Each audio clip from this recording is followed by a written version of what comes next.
MLA Lasya accident case tipper seize, పోలీసుల అదుపులో tipper driver కీలక విషయాలు వెల్లడి అంటూ ఒకసారి చూస్తా ఉన్నాం. ఒకసారి చూద్దాం దీని గురించి కూడా ఒకసారి క్లియర్గా చూస్తే మనకు అర్థమవుతుంది వాస్తవంగా. ఇక్కడ ఉంది ఇది. కంటోన్మెంట్ ఎమ్మెల్యే లాస్య ఇటీవల రోడ్డు ప్రమాదంలో మృతి చెందిన విషయం తెలిసిందే. ఈ కేసులో పోలీసులు కీలక ఆధారాలు సేకరించారు. లాస్య కారు ఢీకొన్న టిప్పర్ను తాజాగా గుర్తించారు.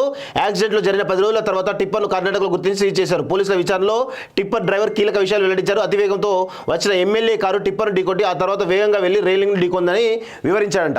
సో ఇక్కడ చూడండి ఎంత ఘోరం అంటే ఆ లాస్య సంబంధించినటువంటి యాక్సిడెంట్ ఏదైతుందో అది కొంత ఎప్పటి నుంచో చెప్తా ఉన్నాం. దానిలో చాలా పెద్ద ఎత్తున ఒక రహస్యం దాగి ఉంది, ఒక కుట్ర కోణం దాగి ఉంది, మరో కోణం దాగి ఉందని చెప్పేసి పలుమార్లు మేము చెప్పడం జరిగింది వాస్తవంగా. సో ఇప్పుడు దాన్ని మొదటి నుంచి కూడా ఆ లారీ ఏదో గుద్దే ఉంటుంది అనేది మొదటి నుంచి చెప్తా ఉన్నాం.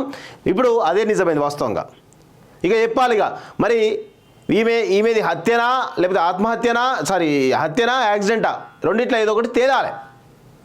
చాలా ఘోరాతి ఘోర విషయాలు ఇంకా బయటికి రావాల్సిన అవసరం ఉంది అని చెప్పేసి కూడా మేము తెలుసుకుంటా ఉన్నాం. ఇక్కడ ఉంది ఇది.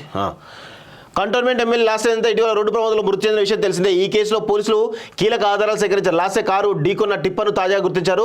యాక్సిడెంట్లో జరిగిన 10 రోజుల తర్వాత టిప్పర్ను కర్ణాటకలో గుర్తించి సీజ్ చేశారు. పోలీసుల విచారణలో టిప్పర్ డ్రైవర్ కీలక విషయాలు వెల్లడించారు. అతివేగంతో వచ్చిన ఎమ్మెల్యే కారు టిప్పర్ను ఢీకొట్టి ఆ తర్వాత వేగంగా వెళ్లి రైలింగ్ ఢీకొందని వివరించాడంట.